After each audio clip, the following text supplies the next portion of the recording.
Post करना अपराध नहीं था, अपराध था इसके पीछे। जिसे अभी मैं सबसे पहले ये चीज कहना चाहूंगी कि मनुवाद फिर से हारा है। किसे कहते हैं कि किसकी जीत हुई, सच की जीत हुई। और मनुवाद से सिर्फ एक ही चीज लड़ सकती है, वो है अम्बेडकरवाद। और आज फिर से अम्बेडकर को मानने वालों की जीत हुई और वो नजारा आपके सामने है। आपको रिलीजन का ठेका किसने दिया? क्या वो भगवान हमारा नहीं हो सकता? ही इज हिस्टोरियन, एकेडमिशियन है। उनको पता है कि वो अपनी चीजों को किस तरीके से रखेंगे। उनका फ्रीडम ऑफ एक्सप्रेशन है। What ever he felt he wrote it down. आप किसी को भी ऐसे उठा लेंगे।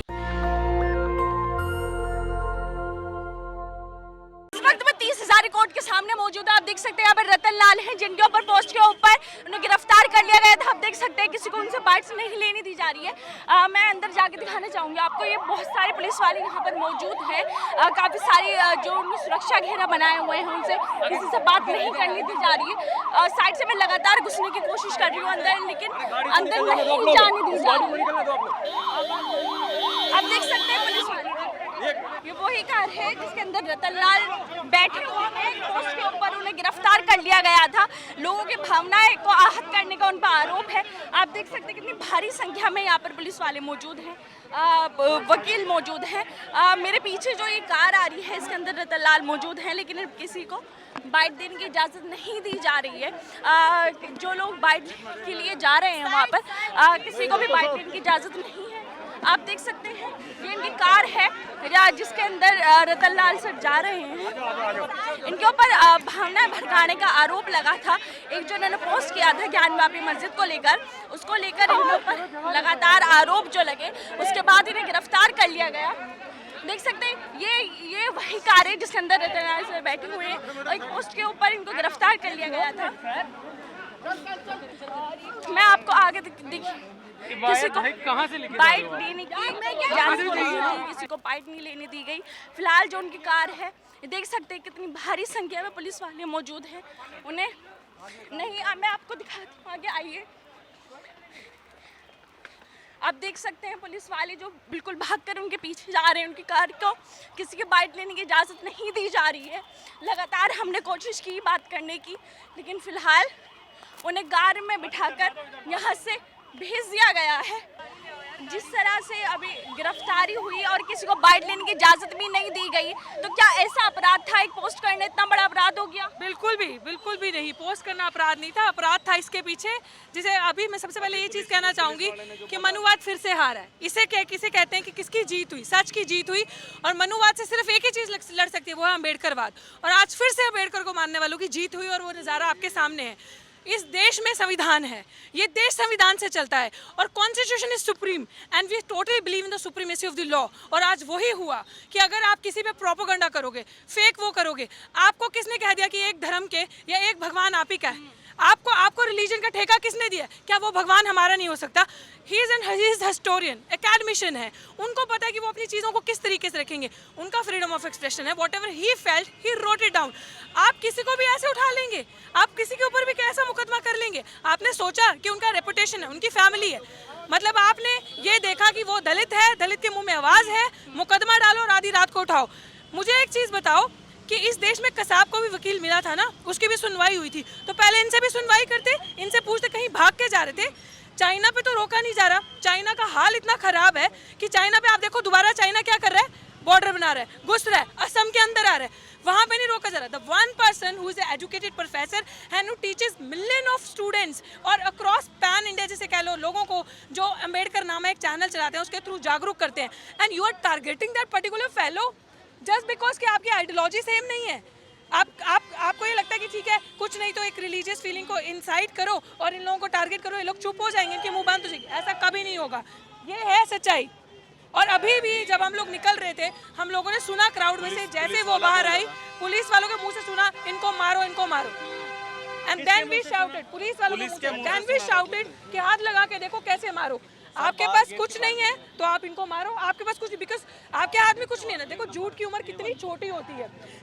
आज आपने देख लिया कि आपने रात को उठाया, इनको पता था कल रात मौसम खराब हो गया, इन्होंने जान के उनको रात को उठाया कि अभी पता है कि लोग नहीं आ पाएंगे, बहुत ज़्यादा बारिश और तूफान था। लेकिन जो लोग मानते हैं, जो लोग सच के साथ हैं, जैसे कहते हैं ना, सत्य को आप जितना मजबूर करोगे वो उतना मजबूत होता जाएगा। ये वो है, ये वो लड़ाई। And you have seen it here.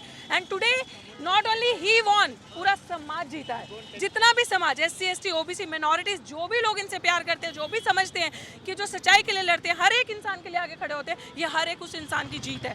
और ये उस इंसान के मुंह पे एक तमाचा है, चाहे वो किसी भी आइडियोलॉजी से।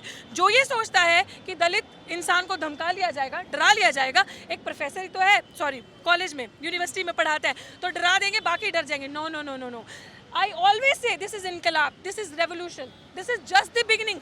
आप जितना हमें इस तरीके से प्रताड़ित करोगे, उठाओगे, मैं लिटरली बोलती हूँ, आप अपनी जेलें, आप गिनो हिंदुस्तान में कितनी जेलें हैं, आपकी जेलें कम बढ़ जाएंगी। हम लोग तैयार हैं, क्योंकि हम लोगों के पास सच है और हम लोग संविधान को मानने वाले। Our priority and right is to protect our constitution और कंट्री। हम किसी भी लेवल तक जाएंगे अपनी कंट्री को प्रोटेक्ट करने के लिए। जी, अपने क्या लगता है कि क्या कोई आवाज उठाए और उसे सबसे बड़ी बात बता देता हूँ, वही तो कोर्ट में आज इनके पास, पुलिस के पास, police do not have any answer before the court. There is a well established law that कि अगर आपको किसी को अरेस्ट करना है, 7 साल से कम की सजा है, तो सबसे पहले आपको 41A का नोटिस देना चाहिए था। दैट नोटिस यू कुडंट सर्व। आपने नोटिस नहीं दिया। 18 तारीख को FIR हुई और आपने 20 तारीख को अरेस्ट किया। 3 दिन तक आप क्या करते रहे? 3 दिन आपका मोटिव ही था कि ऐसे लोगों को जो देश के अंदर एक ऐसा मैसेज देना चाहते हैं, उनको किसी न किसी बहाने के अंदर कस्टडी में लेकर के उनके कॉन्स्टिट्यूशनल वैल्यूज को दबा देना, उनके राइट को दबा देना, ये पुलिस का मोटिव था। पुलिस के पास और प्रोसिक्यूशन के पास कोई आंसर नहीं था कि what is the reason is doctor is the professor was absconding. क्या उनका पता नहीं पता था? क्या कोई पहले से अपराध था या भाग सकते थे? He is overall government employee. Prosecution and police do not have answer. It is a clear intention that the police want to be falsely alleged and implicate in the present case the Professor Dr. Ratan Lal, who is to best known to be an entire international personality and working for the right of the depressed class society, oppressed class society, backward minorities, and moreover, सबसे बड़ी बात जो court ने सबसे पहले question इनसे रखा कि आप मुझे कोर्ट को ये बताएं कि आपने 41A का नोटिस क्यों नहीं दिया। इन्होंने कहा कि मुझे लगता है कि अगर मैं 41 का नोटिस देता तो ये भाग जाते। इस तरह का वहाँ पर जवाब दिया। कोर्ट ने फिर पूछा कि जब आप पकड़ने गए तब क्यों नहीं भागे। आप पकड़ने गए, आप 18 तारीख की FIR हुई, 18 तारीख की FIR के बाद आपने क्या किया? आपने 41 का नोटिस क्यों नहीं दिया? इवन सुप्रीम कोर्ट कहता है अगर नोटिस नहीं दोगे तो कंटेम्प्ट होगा। जबकि हम लोगों ने डॉक्टर प्रोफेसर रतन लाल जी की तरफ से दलील रखी कोर्ट में कि ना तो मेरा मोटिव था, ना मेरी कोई इंटेंशन थी किसी भी सोसाइटी रिलीजियस कौन से कोई कॉन्फ्लिक्ट कराने का, क्योंकि जो मेरी पोस्ट थी बहुत फेयर और रिजनेबल पोस्ट थी। प्रोफेसर रतन लाल जी ने जो भी कहा उसके बाद तो वो वही बात सुप्रीम कोर्ट ने कह दी। सुप्रीम कोर्ट ने उसी बात को कहा और कह करके स्टे भी दे दिया। तो आपने order is pending and mister honourable justice has been taken time for next more 13 and 40 minutes and then decision will be come before the courts. Ma'am क्या लगता है कि अब भावनाओं के ऊपर पढ़ाया जाएगा? वो प्रोफेसर होकर तथ्यों पर ना पढ़ाया, अगर कोई चैप्टर है उसके अंदर किसी की भावनाएं आहत हो रही हैं तो उसको ना पढ़ाया जाए बल्कि उसे छोड़ दिया जाए। Well thank you very much, आपने ये सवाल किया कि आप सोचिए कि एक प्रोफेसर, टीचिंग ही एक ऐसी कम्युनिटी है जिसको फ्रीडम ऑफ थॉट को हर तरीके से बताना है, एक्सप्रेशन को बताना है। वो बताएगा आपको कि किस तरीके से आप क्रिटिकल माइंडसेट से सोच सकते हो, आपकी क्रिटिकल थिंकिंग। अब मैं भी एक दिल्ली यूनिवर्सिटी में पढ़ाया है, मैंने भी रिसर्च किया। हमारा काम क्या है? हम लोगों के अंदर हम भक्ति करना नहीं सिखाएंगे। We will not tell you to do hero worship, we will always tell you to have a critical mindset, have a free will, ask question. अगर आप नहीं सेटिस्फाइड है किसी चीज़ से, you have a right to question, आप सवाल कर सकते हैं। और शिक्षा एक ऐसी चीज़ है जो सवाल को जन्म देती है ना, तो जो पढ़ा लिखा होगा वो सवाल नहीं करेगा। If I don't like something, मेरे देश में रहते क्या मुझे इतनी आज़ादी नहीं है मैं लाइट ह्यूमर में कोई बात कह सकूं? आपकी रिलीजियस फीलिंग इतनी कमज़ोर है कि वो हर्ट हो जाती है किसी के भी कुछ करने से, तो उसकी गारंटी और उसका ठेका आप लीजिए, हम ठेका नहीं लेंगे। और वैसे तो मैं आपके चैनल से कहना चाहूँगी, क्योंकि नेशनल दस्तक का चैनल है और भी चैनल है, आई थिंक यूट्यूब मीडिया है, बहुजन मीडिया है, यहाँ पे आप मुझे बताएं, वैसे तो आप ठेका लेके कहते हैं दलित हिंदू है, दलित हिंदू है, दलित हिंदू हिंदू है कहते हैं ना, तो फिर जब भी अगर आप कहते हैं दलित हिंदू है तो फिर एक हिंदू ने ट्वीट किया तो फिर हिंदू की फीलिंग्स कैसे हर्ट हुई? मुझे इस चीज़ का जवाब चाहिए। वो हिंदू का भगवान नहीं था, या तो आप कह दीजिए कि दलित हिंदू नहीं है। अगर आप ये चीज़ कहते हैं दलित हिंदू नहीं है, किसी मुसलमान ने तो ट्वीट नहीं किया, तब आप दो धर्मों को कहते हैं, तब आप कहते हैं रिलीजियस फीलिंग हर्ट हो रही है। When somebody this government is claiming, we claim ना कि आप कास्ट सेंसस करो, पता चल जाएगा कितने दलित है, कितने SC ST OBC मिनॉरिटीज है, कितने हिंदू हैं, कितने अपर कास्ट हैं, इस तरीके से आप वो नहीं करते। You don't want fairness in the society, but जहाँ पर रिलीजियस की बात आएगी, आपने इस तरीके की FIR करके ये दिखाया है कि इसके पीछे ये जिन्होंने FIR करी है वो नहीं है, इसके पीछे बहुत बड़े चेहरे हैं और उन्होंने ये चीज़ प्रूव कर दी। और ये समाज को सोचना चाहिए कि दलित ना हिंदू था, ना है, ना होगा।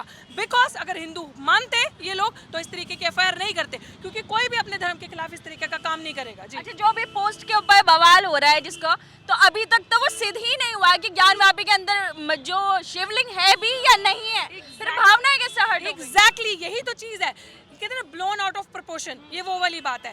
आपने किसी भी चीज़ का बखेड़ा बनाना था, आपने उठाना था, आपको मुद्दा नहीं दिख रहा था, तो what else is better than the establish international personality. Then उनके ऊपर टैग है he is an Ambedkarite, and जो अम्बेडकर के बारे में पढ़ाते हैं, तो खतरा मैंने आपको कंक्लूड करके एक ही चीज़ बता दी, इस देश में दो वाद हैं, एक मनुवाद है, दूसरा अम्बेडकरवाद है। और अम्बेडकरवाद से हर एक उस इंसान को खतरा होगा जो डरता होगा, जो झूठा होगा, जिसकी रिलीजियस फीलिंग बड़ी अच्छी होंगी। आई थिंक जिनको रिलीजन का पता ही नहीं है, तो वो इस तरीके से ये हरकतें, अच्छी हरकतें करेगा। जी कोर्ट ने रतनलाल को जमानत दे दी है और जमानत हम तो बहुत कॉन्फिडेंट थे कि जमानत मिल ही जाएगी, क्योंकि जो पुलिस की प्रोसीजर थी वो गाइडलाइंस फॉलो नहीं हुई थी। जो Arnesh Kumar versus state of Bihar में जो गाइडलाइंस लेट डाउन है सुप्रीम कोर्ट से, वो गाइडलाइंस ही फॉलो नहीं हुई थी। तो we are too much confident कि ये जो जजमेंट, जो बेल होगी हमारे फेवर में होगी, and eventually it happened and we got a judgement. Sir, ये जो गिरफ्तारी थी, क्या ये असंवैधानिक थी?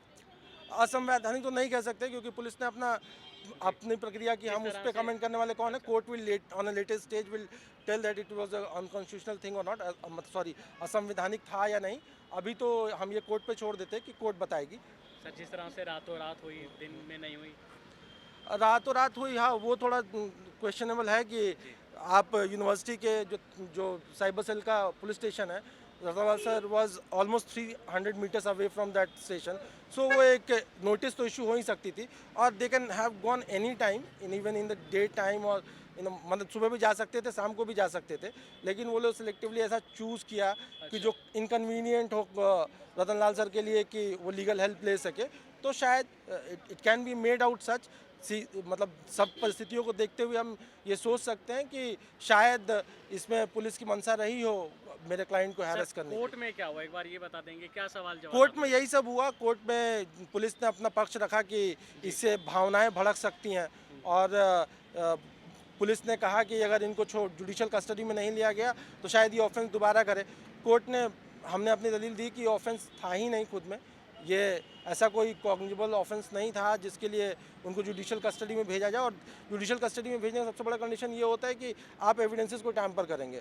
तो जो इलेक्ट्रॉनिक एविडेंस है वो ऑलरेडी पुलिस की कस्टडी में है, और ऐसा कोई विटनेस था नहीं इस केस में, तो विटनेस को वो इन्फ्लुएंस कर नहीं सकते हैं, तो इसमें जुडिशियल कस्टडी में रखने का कोई कारण नहीं बनता था। सर, जिस मस्जिद को लेकर, ज्ञानव्यापी को लेकर ये बोला गया, जिन्होंने पोस्ट की थी, क्या आपको लगता है, जबकि वहाँ सिद्ध नहीं हुआ कि शिवलिंग है या नहीं है, पुलिस का ऐसा बयान सामने आना कि इन्होंने भावनाएं आहत की है, तो कहाँ तक सही नहीं? एग्जैक्टली आज बेल की प्रोसीडिंग्स में यही बातें हुई वहाँ पे कि वो अभी भी डिस्प्यूटेड स्ट्रक्चर है, वो हिंदू स्ट्रक्चर है, मुस्लिम स्ट्रक्चर है, किसी को नहीं पता, and that details the court and the supreme, actually this matter is also, ये मामला भी सब जुडिस है सुप्रीम कोर्ट में, तो ये सुप्रीम कोर्ट देखेगी कि वो मंदिर है कि मस्जिद है।